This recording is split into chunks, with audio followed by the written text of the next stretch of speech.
सभी शिक्षकगण, शोधार्थी एवं सेंटर फॉर डेवलपमेंट स्टडीज के सभी छात्र छात्राएं का बहुत बहुत स्वागत है और सबको नमस्कार। आज हम सभी यहाँ डॉक्टर भीमराव अम्बेडकर की 132वीं जयंती के उपलक्ष्य में पूर्व संध्या पर एकत्रित हुए हैं। जैसा कि हम सभी जानते हैं कि डॉक्टर भीमराव अम्बेडकर को किसी परिचय की आवश्यकता बिल्कुल नहीं है। हम सभी उनको संविधान के निर्माता के रूप में जानते हैं। 14 अप्रैल 1891 के दिन उनका एक महार जाति में जन्म हुआ, जो उस समय एक अछूत जाति मानी जाती थी। उन्होंने जीवन के अनेक कठिनाइयों का सामना करते हुए उन्होंने अपने जीवन में कई महत्वपूर्ण कार्य, जैसे उन्होंने दलित आंदोलन को प्रेरित किया तथा अछूतों से सामाजिक भेदभाव के विरुद्ध अभियान चलाया। वह न सिर्फ एक विधिवेत्ता, अर्थशास्त्री, राजनीतिक और समाज सुधारक है, साथ ही साथ श्रमिकों, किसानों तथा महिलाओं के अधिकारों का समर्थन भी किया करते थे। जैसा कि हम सभी जानते हैं कि उन्होंने हमेशा समानता की बात की, फिर चाहे वह मनुष्यों के बीच समानता हो या फिर कानून के समक्ष समानता की बात हो। आज दिनांक 13 अप्रैल 2023 को हमारे विभाग सेंटर फॉर डेवलपमेंट स्टडीज़ के छात्रों द्वारा गठित सेंटर स्टूडेंट्स स्टडी सर्कल द्वारा एक विषयगत वार्ता आयोजित की गई है, जो कि बाबा साहेब के जीवन और कार्य के विषय पर आधारित है। आप सभी शिक्षकगण एवं छात्र छात्राओं से आशा है कि इसमें भागीदार बनेंगे। तो इस वार्ता को शुरू करते हुए मैं सबसे पहले अपने स्टूडेंट सर्कल में MDS के छात्र मिस्टर शेखर को इनवाइट करना चाहूँगा इस पर अपने विचार रखने के लिए। धन्यवाद। Shekhar. Welcome all the respected professors, research scholars and leaders all over the faculty. Bhimrao Ambedkar. You are also known as Baba Saheb Ambedkar, was born on 14th April 1891. His father name was Ramji Makaji Sakapal, and he was also a British officer in the British Indian Army. His mother name was Bhimabai Sakapal. As we all know that he comes from a Dalit family, he faces so many difficulties from the starting of his life. Despite being facing so many difficulties, he was emerged as a brilliant student. He gets his doctorate from the Columbia University of London and the London University Board. He also gets high reputation for his research work as a scholar in the field of law, economics and the political science. If we talk about his achievements, it will take all day, but I try to underline few from the many. Some of them are: he played a vital role in the independence, negotiation and the campaigns. His work to tackling discrimination, as we all know that about it. He was the main formation of the RBI. He was the first one to oppose the race against the partition of Madhya Pradesh and the Bihar for the better government. He also raised the first Indian to get the PhD degree from outside India. And the pinnacle of his achievement is our Constitution, Indian Constitution. He was known as the father of Indian Constitution. In the end is, Bhimrao Ambedkar participated in the political activities also. Although he was not so much success because he lost both the elections. After fighting diabetes for more than 7 years, he finally passed away on December 6, 1956. To conclude my speech, I want to tell that Baba Saheb was jurist, economist, writer, author, and a politician also. He was Dalit, who was not allowed to drink or eat the food or water with the other children or other castes, even in the schools. His story was the best example of determination and showcased how education can change the fortune of anyone. A child who suffered caste discrimination went to become an architect of Indian Constitution. A story written in heaven which is an example of we should not give up when the odds are against us. From here now, आदरणीय शिक्षकगण, वरिष्ठगण और मेरे प्रिय मित्रों, मेरा नाम अंकुर सिंह और मैं master of development studies के द्वितीय वर्ष का छात्र हूँ। और भीमराव रामजी अम्बेडकर के जीवन और उनके कार्यों के ऊपर अपने विचारों को आपके समक्ष साझा करना चाहता हूँ। जैसा कि आप जानते हैं, सभी लोग डॉक्टर BR अम्बेडकर को दलित वर्ग के नेता के रूप में जानते हैं।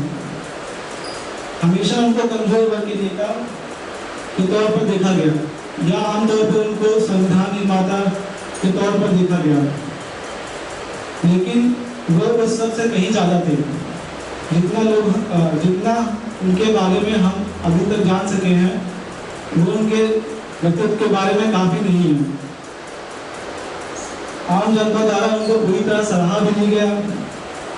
लोग उनको दलित का मसीहा के तौर पे ही देखते रहे, लेकिन वो वास्तव में बहुत प्रतिभाशाली व्यक्तित्व के व्यक्ति थे।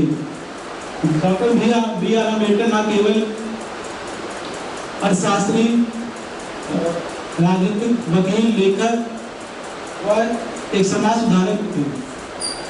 भारत में वंचित समुदाय के अधिकारों के लिए संघर्ष किया और उनको भारत के एकीकरण और अखंडता के लिए भी अनेक क्षेत्रों में काम किया।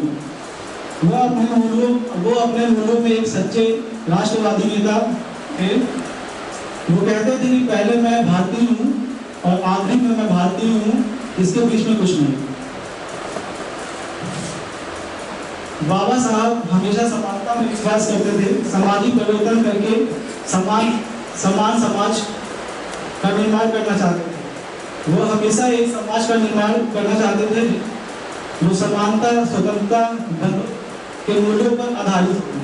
मैंने बाबा साहब के जीवन को, उनके कार्यों को जितना पढ़ा और समझा, उसके बाद मुझे समझ में आया कि उन्होंने भारतीय संविधान में मूल अधिकारों की समता के अधिकार के, स्वतंत्रता के अधिकार के, समानता के अधिकार को क्यों लिखा।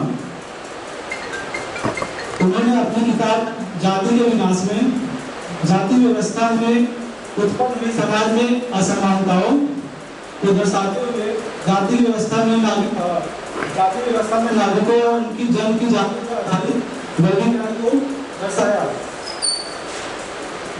अपने ही कुछ जाति व्यवस्था में हम अपने ही कुछ नागरिकों को आप मनुष्य नहीं मानते हैं, उनको उनके साथ अस्पृश्यता और उनको अलग भेदभाव, सामाजिक भेदभाव से गुजरना पड़ता है।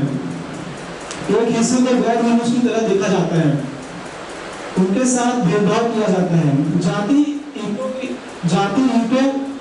दीवार या कांटों की बनी लकीरें नहीं है, वो भौतिक वस्तु नहीं है। हिंदू अपने आपस में मिलने से रोकता नहीं है, इसीलिए उसे गिरा देना चाहिए। बाबा साहब कहते हैं जाति एक धारणा है, ये मन की एक अवस्था है और उसके साथ जाति के आधार पर समाज की इस प्रथा को समाप्त करने के लिए उन्होंने कई आंदोलन किए, जिसमें उनके कुछ अनेक प्रयास, जिसमें इसके कुछ उदाहरण मैं आपके सामने पेश करना चाहता हूँ। पिछड़ी जातियों के लिए भारतीय संविधान में आरक्षण का प्रावधान, लैंगिक समानता का अधिकार, लैंगिक पक्षपात के बिना समान कार्य के लिए समान वेतन के सिद्धांतों को समाप्त करने में मदद की। हिंदुत्व कोड बिल महिलाओं के लिए तलाक का कानून बनाया और महिलाओं के लिए विरासत में हिस्से का प्रावधान लाया। बाबा साहब कहते थे मैं एक समुदाय की प्रगति को उसकी प्रगति डिग्री से मापता हूँ महिलाओं जितनी उसकी महिलाओं ने हासिल की है, और उन्हें एक समाज में मजदूरों के नेता के तौर पर भी देखा गया जो कार्य की बेहतर स्थिति के स्थान पर श्रमिकों के जीवन की उचित स्थिति को की वकालत करता है। अम्बेडकर भारतीय समाज में समानता, एकता, भाईचारा तथा फिर स्वतंत्रता को देखते थे। बाबा साहब ने बुनियादी मानव अधिकार और संविधान को हासिल करने के लिए बौद्ध धर्म को अपनाया और हिंदू धर्म का तिलाक किया, जो उनके जीवन के मूल्यों से मेल खाता था। जिसके लिए और 1956 में उनकी मृत्यु हो गई। And I would like to conclude by saying cultivation of mind is the ultimate aim of the human existence. The mind cultivates, knowledge comes. They understand Baba Sahab. As one understand Baba Sahab, they understand themselves. As they understand themselves, they are right path on the liberation. And the last, अब कारवां रुकने वाला नहीं है, आपका बंदा अब किसी के सामने झुकने वाला नहीं है। जय हिंद, जय भारत। अपने छात्रों पर गुड मॉर्निंग करना चाहूँगा जिन्होंने अपने महत्वपूर्ण समय निकाल करके यहाँ पे उपस्थित हुए और हम लोगों को कुछ काबिल समझा कि सुनने लायक समझा तो यहाँ पे आकर के हम लोग को सुनने की कोशिश करेंगे। तो जैसा कि हम यहाँ पे मेरा जो सबसे टॉपिक रहा है ये हम अम्बेडकर को किस रूप में याद करना चाहते हैं। और जब हम अम्बेडकर को समझने की कोशिश करते तो हम देख पाते हैं कि अम्बेडकर को हम अधिकतर संविधान निर्माता के रूप में देखने की कोशिश करते हैं, उनके विधिवेत्ता के रूप में देखने की कोशिश करते हैं, दलित नेता के रूप में देखने की कोशिश करते हैं, लेकिन हम अम्बेडकर को कभी भी एक अर्थशास्त्री के रूप में देखने की कोशिश नहीं करते हैं।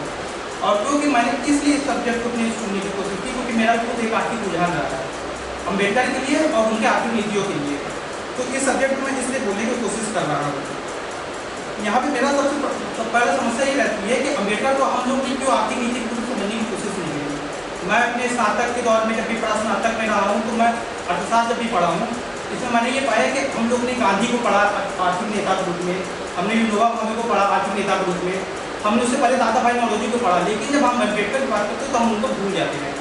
लेकिन जब हम बात करते हैं कि अम्बेडकर एक दलित नेता के रूप में है या अम्बेडकर को कहते हैं कि अपने समकालीन सबसे श्रेष्ठ एक दलित नेता के रूप में, तो हम ये पाते हैं कि उनको हम किस प्रकार से श्रेष्ठ करने की कोशिश करते हैं। तो उसमें हम ये पाते हैं कि उनकी औपचारिक शिक्षा के आधार पर उनको कोशिश करते हैं कि वो श्रेष्ठ है, और जब हम लोग उसकी औपचारिक शिक्षा को देखने की कोशिश करते हैं तब ये पाते हैं कि वो पहले ऐसे दलित नेता थे जो कि पश्चिम में जाकर के कोलंबिया यूनिवर्सिटी जैसे विश्वविद्यालय में जाकर के इकोनॉमिक्स से PhD की उपाधि प्राप्त की। इसके पश्चात 1922 में उन्होंने DSc वो भी इकोनॉमिक्स से करी। तो कहीं ना कहीं ये बात ध्यान रखने वाली बात है कि अम्बेडकर एक अर्थशास्त्री भी रहे हैं और उन चीज़ को हमको देखने की जरूरत है। अगर अम्बेडकर के हम लोग शुरू के कुछ वर्षों को देखने की कोशिश करें, 30 से 35 वर्षों के समय को देखने की कोशिश करें, तो हम ये पाते हैं कि अम्बेडकर ने अपना संपूर्ण जीवन अर्थशास्त्र को समर्पित किया। इसमें मुझे कोटेशन डॉक्टर रंगराजन की याद आई, तो पूर्व गवर्नर भी रहे, उन्होंने अम्बेडकर के बारे में बात करते हुए कहा कि अम्बेडकर का पहला प्यार तो उनका अर्थशास्त्र रहा है।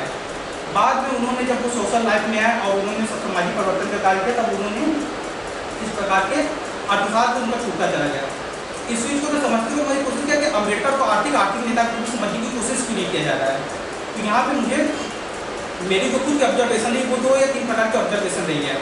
पहला ये कि अम्बेडकर के जो भी आर्थिक कार्य रहे हैं वो उन्होंने अपने अकादमिक कार्य किए हैं, अकादमिक कार्य PhD के रूप में या कोई डिसर्टेशन के रूप में, क्योंकि उन्होंने अध्ययन के दौरान किए। और इसी के साथ साथ हमें ये देखना चाहिए कि ये जो भी कार्य रहे हैं ये उस समय के समसामयिक रहे हैं, मतलब कि उस समय की जो घटनाएं हुई उसी पर उन्होंने काम किए हैं। 1930-32 के दौरान की घटनाएं की बात हुई है, लेकिन पर क्या इससे उनके इम्पोर्टेंस खत्म हो जाती है? उसका जवाब होता है कि नहीं, इससे उनकी इम्पोर्टेंस जो है खत्म नहीं हो जाती है। तो प्रश्न उठता है कि क्या उनकी इम्पोर्टेंस है, रिलेवेंस क्या है उनकी। तो जब अम्बेडकर के आर्थिक सिद्धांतों की समझने की कोशिश करते हैं तो एक सिंपल लाइन में अगर उनको समझने की कोशिश तो ये कहते हैं कि प्रत्येक नागरिक जीवन का विकास, चाहे वो किसी भी जाति, धर्म, संप्रदाय, लिंग का हो, उसको अवसर की समानता मिलनी चाहिए। अवसर की समानता, जब हम अवसर की समानता और स्वतंत्रता की बात करते हैं तो इसको हम पता करने की कोशिश इस प्रकार की बात होती है। तो हम लोग विकास अध्ययन के स्टूडेंट लोग रहे हुए हैं, तो ये बात करते हैं हम लोग 1990 में बात करते हैं सेन टेन से है। और जब हम अम्बेडकर की बात करते हैं, अम्बेडकर से कई साल पहले, लगभग 5 से 6 दशक पहले इस प्रकार के विकास की बात करते हैं, जिसमें सभी की अवसर की समानता की बात करते हैं। तो इस नज़र से हमको समझना चाहिए कि अम्बेडकर अपने कई दशक आगे रहे हैं अपने सोच में, अपने विचार में, अपने समकालीन नेताओं से। इसी में हमें एक चीज़ और होना चाहिए कि जब सन 2000 के आसपास कोई सेमिनार हुए थे, उसमें प्रोफेसर सेन ने अम्बेडकर को याद करते हुए कहा कि Ambedkar is my father in economics. ये बड़ी बात है कि प्रोफेसर सेन जैसा कोई अर्थशास्त्री जिन्होंने अम्बेडकर को अपने फादर अर्थशास्त्र के पिता के रूप में कहा। इस प्रकार से तो ये स्थापित हो रहा है कि अम्बेडकर केवल एक राजनीतिज्ञ नहीं रहे हैं, अम्बेडकर एक अर्थशास्त्री भी रहे हैं। इसको और पुष्ट करने के लिए हम इस प्रकार से समझ सकते हैं कि जब संविधान सभा में बहस हो रही थी तो उस समय जितने भी उपस्थित सदस्य थे उसमें डॉक्टर अम्बेडकर एकमात्र ऐसे व्यक्ति थे जिनका जितने ज़्यादा राजनीति में हस्तक्षेप कानून पर जितना अधिकार था उतने ज़्यादा उनको अर्थशास्त्र के ऊपर और उस समय की आर्थिक गतिविधियों पर अधिकार था। उनके पास ही वही एकमात्र ऐसे व्यक्ति थे जिन्होंने बैंकिंग से संबंधित, बैंकिंग और उससे संबंधित जितने भी आंकड़े हैं उसके बारे में जानकारी रखा। इसी के कारण आज हम लोग देख भी रहे हैं कि जब हम लोग संविधान पढ़ते हैं जिसमें एक इक्वल वेज की बात करते हैं या महिलाओं के बारे में, महिलाओं पुरुष की इक्वल वेज की बात करते हैं, वो सब, या उसके साथ साथ हम जो है फाइनेंस कमीशन की बात करते हैं जिसमें राज्य और केंद्र वित्त की बात होती है। ये सब भी कहाँ से रहे हैं? ये सब भी डॉक्टर अम्बेडकर के ही विचार रहे हैं, उनके ही आइडिया रहे हैं। जब हम डॉक्टर अम्बेडकर के विचार को पढ़ने की कोशिश करते हैं तो इसमें finance, small holding in India and it's remedies, ये काफ़ी इम्पोर्टेंट है। और इसमें मैं एक चीज़ें इसमें मैं इनकी थीसिस की एक चीज़ें मैं जोड़ना चाहूँगा कि जब तो प्रॉब्लम ऑफ यूपी की हम लोग बात करते हैं तो इस 1920-21 के दौरान जब उन्होंने थीसिस लिखी थी तब उसी समय भारत में कमीशन बैठा था, हिल्टन कमीशन, जिसमें डॉक्टर अम्बेडकर को बुलाया गया था उनके विचारों को सुनने के लिए, और उनके विचारों से काफ़ी ज़्यादा लोग प्रभावित हुए। और उसी की परिणति हुई कि आज हमारे पास रिजर्व बैंक ऑफ इंडिया जैसे एक संस्था रही है, जो कि अपने आप में महत्वपूर्ण बात होती है कि डॉक्टर अम्बेडकर के कहीं ना कहीं स्थापित होता है कि कोई अर्थशास्त्री रह रहे हैं। अगर हम डॉक्टर अम्बेडकर के अर्थशास्त्र के क्षेत्र में योगदान को समझने की कोशिश करें तो हम उनको किस प्रकार से समझ सकते हैं। तो मुझे लगता है कि उनके कई स्थानों पर उनके योगदान रहे हैं जिसको देखने की जरूरत है, लेकिन क्योंकि समय का अभाव है इसलिए मैं इसमें ज़्यादा डिटेल में नहीं जाऊँगा, लेकिन कुछ 2 या 3 ऐसे टॉपिक हैं जिसमें उनकी बात करनी चाहिए और जरूरी है बात करना। पहला मॉनेटरी इकोनॉमिक्स के क्षेत्र में, मौद्रिक नीति के क्षेत्र में जो डॉक्टर अम्बेडकर का योगदान रहा है वो सबसे ज़्यादा महत्वपूर्ण रहा है। इसमें जो है इसमें एक सबसे बड़ा मैं बात करूँगा तो हम बात करते हैं समसामयिकी के घटनाओं के बारे में बात करते हैं अम्बेडकर ने लिखा।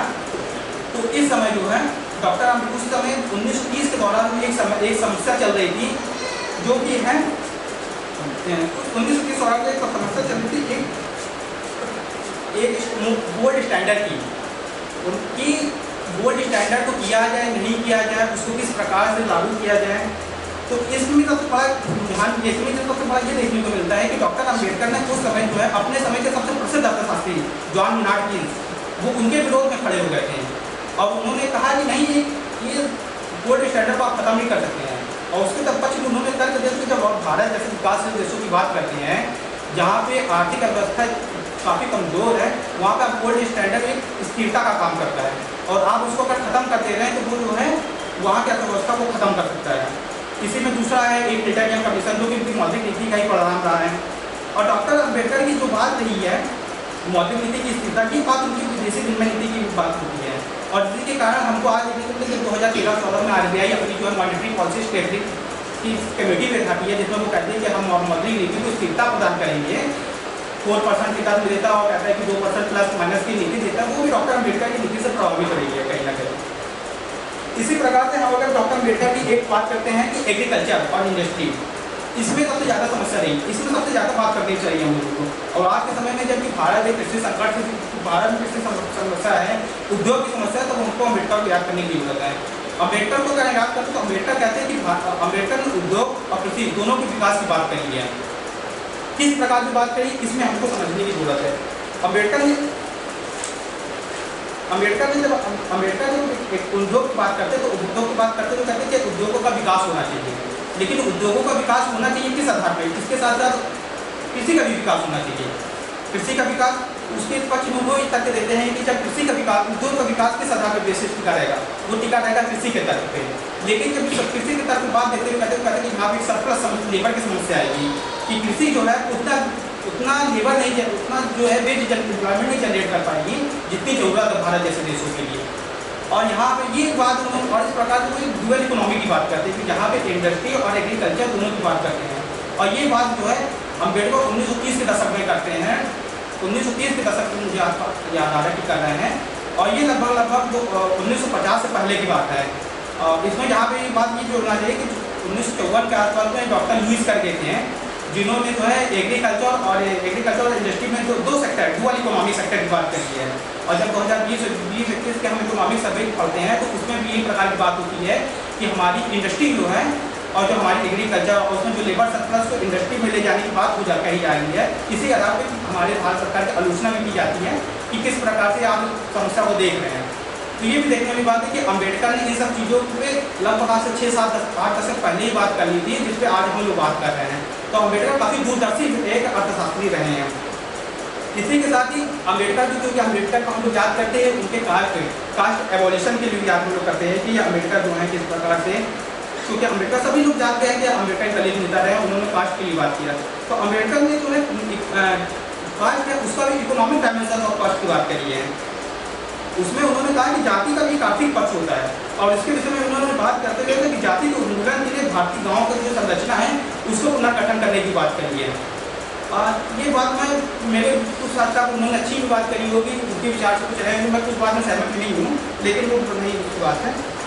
इसी प्रकार से अगर हम अम्बेडकर की बात करें पब्लिक फाइनेंस में, अम्बेडकर की बात करें अलग अलग क्षेत्रों में जो कि इकोनॉमिक्स से रहे हैं, वो सब उसके जुड़े हुए हैं। और इस प्रकार से हमको समझना चाहिए कि अम्बेडकर आज भी रिलेवेंस है, उनके इम्पोर्टेंस क्या है, आज भी रिलेवेंस है।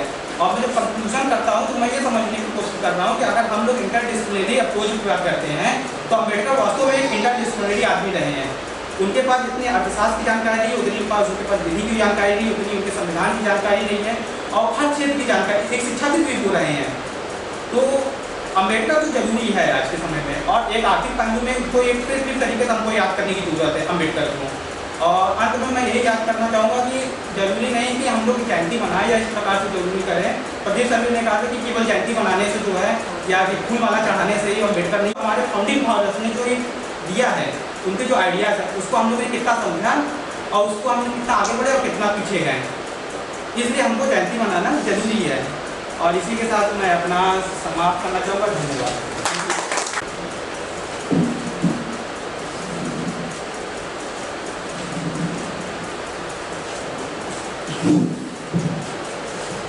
सभी शिक्षकों को मेरा प्रणाम, सभी साथियों का नमस्कार। 132वीं जयंती अम्बेडकर की आज हम लोग मना रहे हैं। कल है यह जयंती, कल छुट्टी है विश्वविद्यालय में, आज हम लोग इसलिए इसका आयोजन किए हैं। सभी को आने के लिए बहुत बहुत धन्यवाद। जो लोग भी बोले बहुत अच्छा बोले। अम्बेडकर के बारे में अगर कुछ कहना हो तो बिना बुनियाद के इमारत नहीं बन सकती, बिना बीज के वृक्ष की कल्पना नहीं की जा सकती।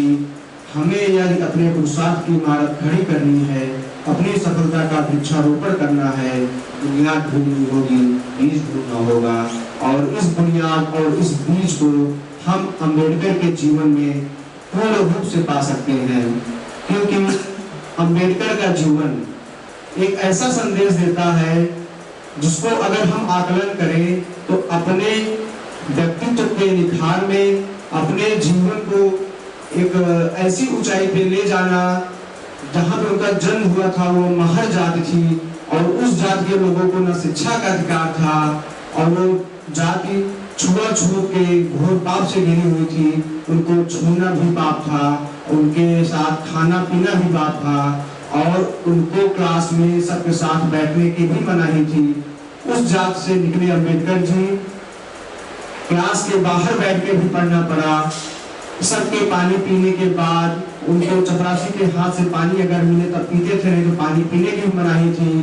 उस स्थिति से निकलकर और विदेश में जाकर पीएचडी 32 डिग्रियां, इतना सारा ज्ञान अर्जित करना और भारत के भविष्य के निर्माण में अपना योगदान देना, यह अम्बेडकर जी के जीवन को इतना समृद्ध बनाती है जिससे कि आज हम शिक्षा ले सकते हैं।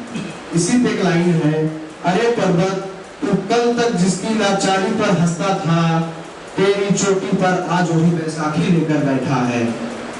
यानी कि जिसको सामाजिक ढांचे, जो समय का सामाजिक ढांचा था, जो अम्बेडकर जी को इतना दीन बनाता था या उनकी पूरी जाति को इतना दीन बनाता था, अम्बेडकर जी ने उसी को तोड़ने का फैसला किया और इसी कड़ी में उन्होंने हिंदुत्व की बुराई को त्याग कर बौद्ध धर्म अपनाया और अपने साथ लगभग 30,000 लोगों को भी उस भेदभाव, उस कुरीत से बाहर निकाला। तो आज हमारी सच्ची श्रद्धांजलि यही होनी चाहिए कि हम जिस भी समाज, जिस भी स्थिति और जिस भी जगह पे रहते हैं, पढ़ते हैं या काम करते हैं, वहाँ पे कम से कम जाति के आधार पर भेदभाव नहीं होना चाहिए। धन्यवाद। कंटिन्यू कर लो और किसी को भी बोलना है और किसी को इनवाइट कर लो, जो आगे कंटिन्यू कर लो, वो भी कम। कोई भी अगर अपने विचार इस पर रखना चाहता है वह सादर आमंत्रित है। अब हम चाहते हैं कि प्रदीप सर कुछ हमें अम्बेडकर जी के जीवन से जुड़े कुछ ज्ञानवर्धन करें। Sumit sir, Subhash sir,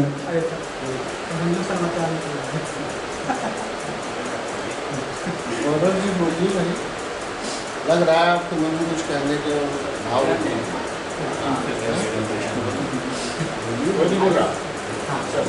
mic दे दो ना, वहीं दे दो। बोलना है तो बोलो, अभी मौका है तो लोगों का कार्यक्रम नहीं। सबको बहुत बहुत धन्यवाद और बहुत बहुत बधाई। बहुत अच्छा लगा जब अंकुर और हिमांशु मेरे पास आए कि सब कुछ करना चाहते हैं, तो मैंने करो वहाँ इसमें कौन सा आप गोष्ठी करने में, आपस में बैठ कर चर्चा करने में किसी को क्या अपने विचार शेयर करो। विश्वविद्यालय को या शिक्षण संस्थान इसी काम के लिए है कि जहाँ पर बौद्धिक आदान प्रदान और ये सब होता रहे। और हर हफ्ते करो, हम लोगों को अच्छा लगेगा। हर हफ्ते करो, हर दिन करो, इसलिए गोष्ठियाँ करो, अच्छा माहौल बनाओ, विचार विमर्श का, बहस का, बातचीत का। तो जो इसकी शुरुआत हिमांशु और अंकुर ने की थी, तो इसके लिए उनको विशेष धन्यवाद। बाकी सब लोगों ने किया और भी धन्यवाद। अच्छा शुरुआत किया है तुम लोगों ने और उसको आगे जारी रखो। कोई विषय उठा लो जिसमें तुमको रुचि हो, आपस में पढ़ कर आओ। इसकी चिंता मत करो कि अच्छा है या बुरा है, जितना पढ़कर आए उतना ही शेयर करो। 2 मिनट बोल सकते हो, 5 मिनट बोल सकते हो, 15 मिनट बोल सकते हो, बोलो। सभी ने अच्छा बोला, हिमांशु ने नई दृष्टि से बोला, उस पर बहुत काम हो चुका है पॉलिटिकल इकोनॉमी पर, अम्बेडकर के विचारों पर। तो अच्छी बात है। मैं उसमें ज़्यादा नहीं बात बोलूँगा तुम लोग, क्योंकि ये तो कार्यक्रम अभी पूरे हफ्ते भर चलते रहेंगे देश में डॉक्टर अम्बेडकर की जयंती पर, और चल भी रहे हैं। जेयू में पूरा एक ऑफिशियली भीम सप्ताह मनाया जा रहा है। पहली बार जेयू के इतिहास में हो रहा है कि पूरे हफ्ते भर डॉक्टर अम्बेडकर के बारे में जेयू में अलग अलग विभागों में, अलग अलग सेंटर्स में, अलग अलग जगहों पर चर्चाएँ हो रही हैं और उनके अलग अलग पहलुओं पर विचार विमर्श हो रहा है। तो चाहे आर्थिक हो, राजनीतिक हो, सामाजिक हो, सांस्कृतिक हो, वैदेशिक हो, तो उस पर चर्चा हो रही है। अम्बेडकर के बारे में बहुत शोध हो चुका है और होता रहेगा। अब 2-3 बातें बहुत महत्वपूर्ण है लेकिन अम्बेडकर के बारे में जब भी हम अम्बेडकर को याद करें। एक तो जिस पृष्ठभूमि से वो आते हैं और उसकी चुनौतियों पर वो कैसे विजय पाते हैं।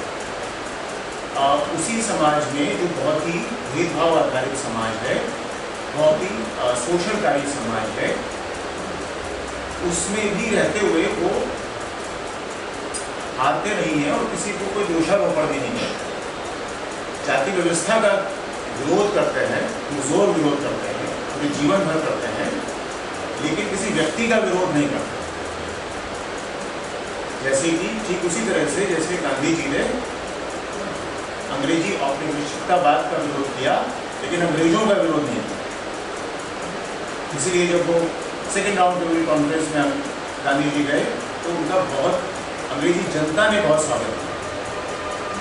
अंग्रेजी जनता बिल्कुल कदमों में पिछले गांधी जी के, चाहे वो मिल मजदूर रहे हों, चाहे वो दूसरी जगहों के लोग रहे हों, आम जनता रही हो, चार्ली चैपलिन जैसे लोग रहे हों, वो आम जनता, हर वर्ग की आम जनता उसमें उनके स्वागत में खड़ी हुई, क्योंकि उन्होंने अंग्रेज व्यक्ति का विरोध नहीं किया, अंग्रेजी शासन का विरोध किया।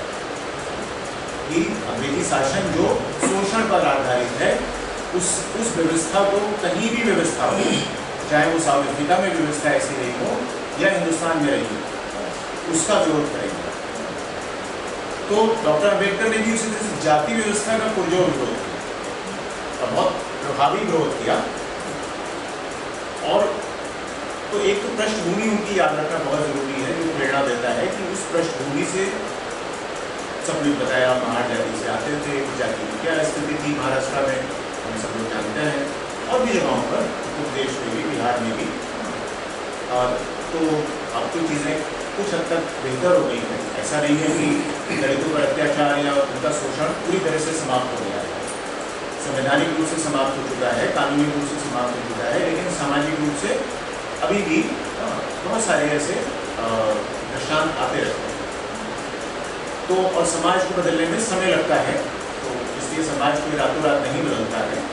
तो प्रगति धीरे धीरे जितनी हो सकती है वो उस राह पर चल रही है, और उसमें भी, उस पृष्ठभूमि में भी वो अपने उस शिखर तक पहुंचे। इंग्लैंड से पढ़ने तो हिंदुस्तानी बहुत जाते थे, और इंग्लैंड ने एक ये अपने कॉलोनियलिज्म को लेजिटिमाइज करने का इंस्ट्रूमेंट भी बना लिया कि हिंदुस्तानी एलीट को अपने यहाँ बुलाकर उनको शिक्षा दीक्षा दो और उन्हीं से हमारी बात कहलवाने की कोशिश करो। उन्होंने कही या नहीं कही वो एक अलग बात, लेकिन इंग्लिश डिज़ाइन यही था कि हम अपने यहाँ बुलाएंगे, ऑक्सफोर्ड में बुलाएंगे, लंदन स्कूल ऑफ इकोनॉमिक्स में बुलाएंगे, स्कॉलरशिप देंगे, पढ़ाएंगे लिखाएंगे, हॉस्टल देंगे, ताकि वो जब वापस लौटे तो शायद ब्रिटिश राज के पक्ष में ही खड़े हुए। वो नहीं खड़े हुए, वो एक अलग बात। तो लेकिन उनका डिज़ाइन यही था, उसका एक पहलू था उसका। लेकिन डॉक्टर अंबेडकर ने उसको चुना ही नहीं, उन्होंने उसके ठीक दूसरी जगह पर कोलंबिया जैसी यूनिवर्सिटी को चुना, जहाँ पर वो पहले ऐसे व्यक्ति अपनी जाति के तो थे ही, हिंदुस्तान के भी, और कोलंबिया से उन्होंने अपनी PhD की, पॉलिटिकल इकोनॉमी में PhD की, इकोनॉमिक्स में PhD की, और उसके बाद फिर वापस आकर लंदन स्कूल ऑफ इकोनॉमिक्स से दोबारा से वहाँ पर ठीक है जी पढ़ सकते हैं, तो जितना ज्ञान ले सकते हैं नहीं, अलग अलग तरीके। तो उस पृष्ठभूमि से आने के बाद भी सर्वोच्च शिखर तक पहुँचना, ये अम्बेडकर के जीवन का बहुत प्रेरणादायक एक जर्नी है। दूसरा उसमें, क्योंकि अभी उतना समय नहीं और बिलो का प्रोग्राम है और मैं उसमें बस थोड़ा सा उसको मान रहा हूँ। दूसरा, जब आज़ादी के संघर्ष में अंबेडकर का बहुत महत्वपूर्ण योगदान और उनके लिए आज़ादी का संघर्ष दो तरीके का, एक तो अंग्रेजों के खिलाफ लड़ना और दूसरा जाति व्यवस्था से ही आज़ादी पाना। एक तो अंग्रेजों से आज़ादी पाना और दूसरा जाति व्यवस्था से आज़ादी पाना। तो वो और बड़ी लड़ाई लड़ रहे, वो सिर्फ अंग्रेजों तक ही सीमित नहीं थी, वो अपने अंदर जो हमारी खामियां समझते थे, जाति व्यवस्था की जो कुरीतियां या उसकी खामियां समझते थे, उससे भी आज़ादी के लिए उन्होंने संघर्ष किया कि हम भारत के समाज को जातिवादिता से कैसे आज़ाद करें। और इसके लिए उन्होंने बहुत सारे प्रयास किए और उसमें दो बहुत महत्वपूर्ण है। एक तो सेकेंड राउंड टेबल कॉन्फ्रेंस का ही है, जब अंग्रेज ये कोशिश कर रहे थे कि भारत का हम किसके साथ नेगोशिएशन करेंगे, और भारत का नेतृत्व महात्मा गांधी के हाथ में था, आज़ादी आंदोलन था, तो हम अंग्रेज महात्मा गांधी को ही नेता के रूप में मान्यता देने की कोशिश कर रहे थे कि वो पूरे आज़ादी आंदोलन के संघर्ष के, कांग्रेस के, उस समय के नेशनल कांग्रेस के उसके नेता हैं, और इसलिए हम इन्हीं से संवाद करेंगे। सेकेंड राउंड टेबल कॉन्फ्रेंस पर महात्मा गांधी को सबसे पहले चुनौती देने वाले डॉक्टर B.R. अम्बेडकर ही थे। ये बहुत फेमस स्पीच है, रिकॉर्डेड है। Mr. Gandhi, you are not the sole representative of the entire Indian population. ये उन्होंने मंच पे कहा, सेकेंड राउंड टेबल कॉन्फ्रेंस के मंच से उन्होंने कहा, और उसके बाद उनकी लंबी स्पीच आती है कि मैं भी हूँ और मैं क्यों हूँ और मैं आपसे क्यों अलग हूँ, और मैं क्यों कह रहा हूँ कि आप भारत की सारी आबादी के अकेले नेता नहीं हैं, उनका प्रतिनिधित्व नहीं करते, उसके ये आधार। और उसके बाद से फिर बहुत सारी बातें होती है, अंग्रेजों ने उनको उनके नेतृत्व को भी माना, और उसके बाद हम लोग पूना पैक्ट तक आते हैं। तो उसके बाद पूना पैक्ट, जहाँ से गांधी अम्बेडकर मतभेद बहुत गहरे रूप से शुरू हुए, और पूना पैक्ट के बारे में भी काफ़ी लोग जानते होंगे। तो जिसमें उनकी लड़ाई यही थी कि ठीक है, अंग्रेजों के खिलाफ हम लड़ रहे हैं, लेकिन ब्राह्मणवाद के खिलाफ कौन लड़ेगा, मनुवाद के खिलाफ कौन लड़ेगा? वो तो अंग्रेज लड़ेंगे नहीं, क्योंकि वो उनका मुद्दा ही नहीं। उनके खिलाफ कौन लड़ेगा? ऐसी आवाजें तो इंडियन नेशनल कांग्रेस में उस समय नहीं आ रही, और उसी का ये परिणाम हुआ कि गांधी जी भी दलित बस्तियों में जाकर मानव समानता के लिए बहुत सारा काम करने की कोशिश करते रहे, और उन्होंने यही कहा कि जो अपर कास्ट है वो लोगों का शोषण करना बंद कर दें। इस पर भी डॉक्टर अम्बेडकर ने साफ कह रखा है कि जाति व्यवस्था का विरोध कोई नैतिक विरोध नहीं है। क्योंकि गांधी की एक नैतिक अपील की ना, गांधी के लिए जाति व्यवस्था was a moral issue, Ambedkar के लिए मॉरल इशू नहीं था। मॉरल का मतलब कि हम खुद ही शोषण ना करें, अपर कास्ट ऐसा करें कि क्यों हम किसी का शोषण करें। शोषण करना, अत्याचार करना वो ठीक नहीं है, अच्छा नहीं है, आत्मा को अच्छा नहीं लगता है, मनुष्यता के खिलाफ है, ये सब मॉरल आर्गुमेंट है। डॉक्टर अम्बेडकर का कहना था कि जाति व्यवस्था का विरोध मॉरलिस्टिक हो ही नहीं सकता, ये पॉलिटिकल और इकोनॉमिक आर्गुमेंट है, जिसमें खास तौर से पॉलिटिकल है। उनके लिए कास्ट व्यवस्था जो है, जाति व्यवस्था पॉलिटिकल इशू है, और पॉलिटिकल इशू का समाधान भी पॉलिटिकल ही होगा, उसका समाधान फिर मॉरली नहीं हो सकता। और इसी को लेकर पूना पैक्ट तक का उनकी यात्रा रही, और उसके बाद भी तीसरा जो उनका बहुत महत्वपूर्ण योगदान रहा वो भारत के संविधान निर्माण में रहा, जिस संविधान की वजह से आज भारत एक और सशक्त लोकतंत्र के रूप में बना। चाहे बाद में दे देना, बाद में पी सकते थे, बीच में दे देंगे कर रहे थे, तो चाहे यही लाके रख दे अपना ले लेंगे। तो भारत के संविधान का निर्माण की पूरी प्रक्रिया को आप लोगों को समझना चाहिए, क्योंकि वो बहुत महत्वपूर्ण प्रक्रिया हुई। लगभग 2.25 वर्ष तक संविधान निर्मात्री सभा ने काम किया, अलग अलग कमिटीज हैं, अलग अलग ग्रुप्स ने उस पर काम किया, वो सब रिकॉर्ड पे हैं। और कॉन्स्टिट्यूएंट असेंबली डिबेट्स और आजकल ऑनलाइन भी उपलब्ध है, आप लोग मंगा सकते हैं, पढ़ सकते हैं उसको, कि उन विषयों पर क्या चर्चा हुई, फंडामेंटल राइट्स पर क्या चर्चा हुई, रिलेटिव प्रिंसिपल्स पर क्या चर्चा हुई, इमरजेंसी प्रोविजंस पर क्या चर्चा हुई, फेडरलिज्म पर क्या चर्चा हुई, ये सब रिकॉर्डेड है। लेकिन उससे ज़्यादा महत्वपूर्ण रहा ड्राफ्टिंग कमेटी का रोल, जिसके doctor B R Ambedkar chairperson. चूंकि 9 आते आते ड्राफ्टिंग कमेटी में प्रैक्टिकली 2 ही लोग बचे थे, प्रैक्टिकली। इसीलिए डॉक्टर अम्बेडकर को संविधान का निर्माता भी कहा जाता है, क्योंकि संविधान को फाइनल ड्राफ्ट तैयार करने में उन्हीं का मुख्य योगदान है। पूरा का पूरा संविधान, जिसमें कितने आर्टिकल थे ओरिजिनल में?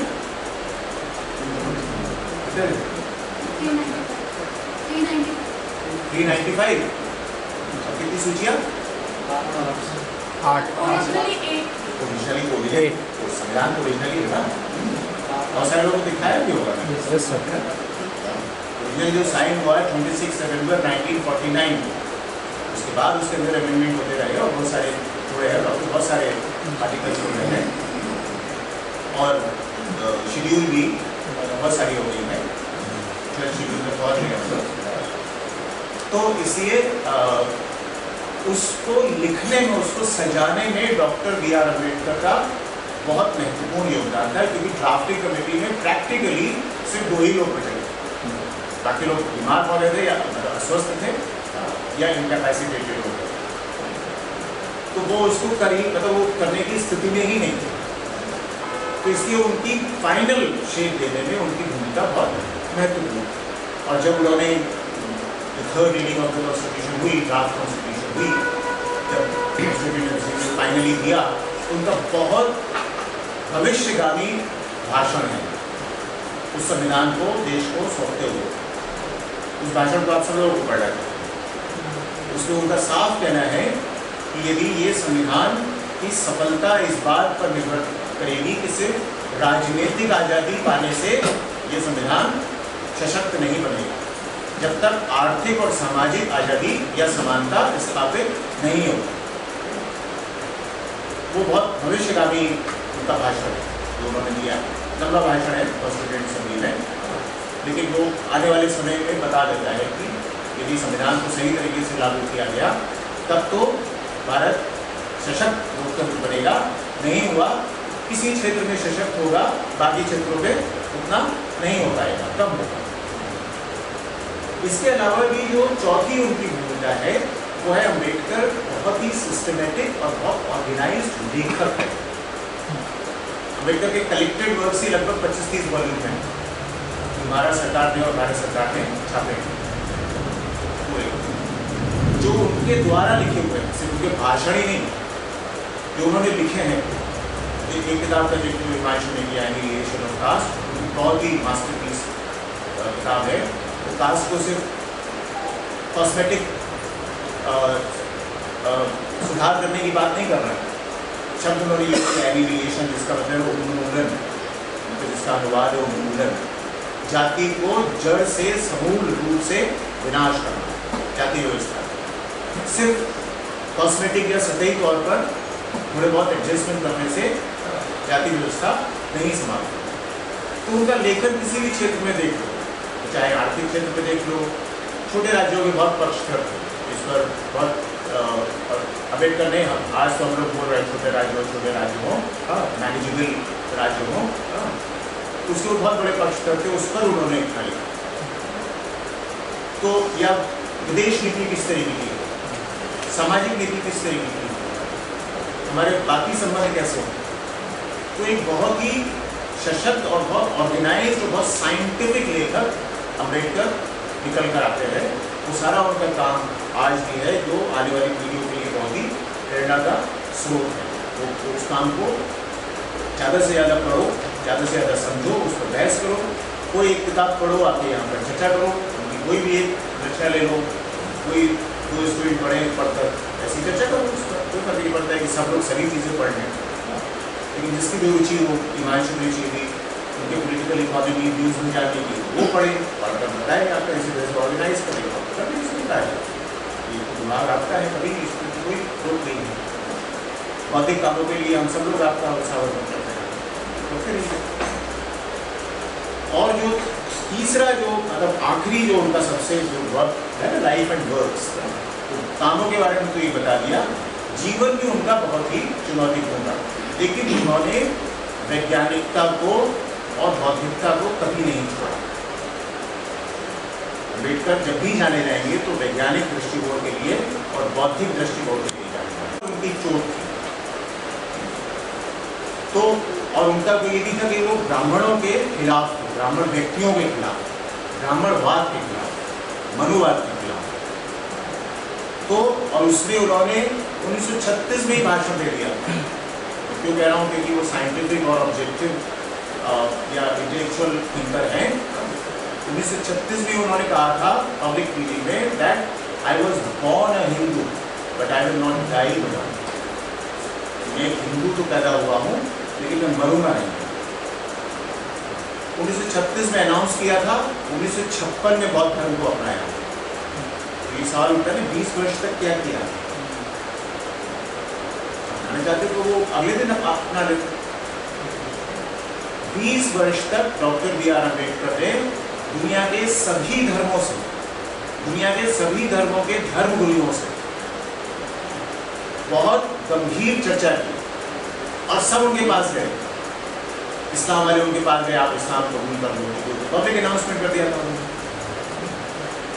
क्रिश्चियंस उसके पास गए थे, आप क्रिश्चियनिटी कर लो, शायद हमारा धर्म ज़्यादा अच्छा है, मतलब अपना पक्ष रखना। और उन्होंने किसी को निराश नहीं किया, सबके साथ बहस की कि आप मुझे कन्विंस करिए और मेरे जो सवाल हैं उनका जवाब यदि आप मेरे संतुष्टि के हिसाब से दे सकते हैं तो मैं आपके धर्म को अपनाऊंगा। मैं हिंदू नहीं। तो 20 साल तक ये प्रक्रिया चली। साथ में चूंकि वो और भी काम कर रहे थे, आज़ादी की लड़ाई भी लड़ रहे थे, संविधान भी लिख रहे थे, दूसरे भी काम कर रहे थे। तो इसीलिए बहुत साइंटिफिक होकर और बहुत इंटेलेक्चुअली सेटिस्फाइड होकर उन्होंने अपनी मृत्यु से ठीक पहले बुद्धिज्म को अडॉप्ट किया। और वो भी किससे किया? दुनिया का सर्वश्रेष्ठ उस समय का जो बुद्धिस्ट मंक जो श्रीलंका में जीवित मंक था, वो हिंदुस्तान आया। जब दीक्षा भूमि में नागपुर में उन्होंने दीक्षा ली थी, उससे उन्होंने उसको ग्रहण किया। तो अम्बेडकर को जब भी याद करें, इस बात को याद करें कि कैसे साइंटिफिक हो, कैसे ऑर्गेनाइज्ड हो, कैसे आपसी सौहार्द और प्रेम के लिए एक दूसरे के साथ मिलजुल कर बहस करें, एक दूसरे को सम्मान करें, एक दूसरे के पॉइंट ऑफ व्यू को समझकर सम्मान करें और सम्मान के साथ अपना पक्ष भी रखें, उसका विरोध करें। विरोध लेकिन व्यक्ति का नहीं, उसके विचारों का हो सकता है।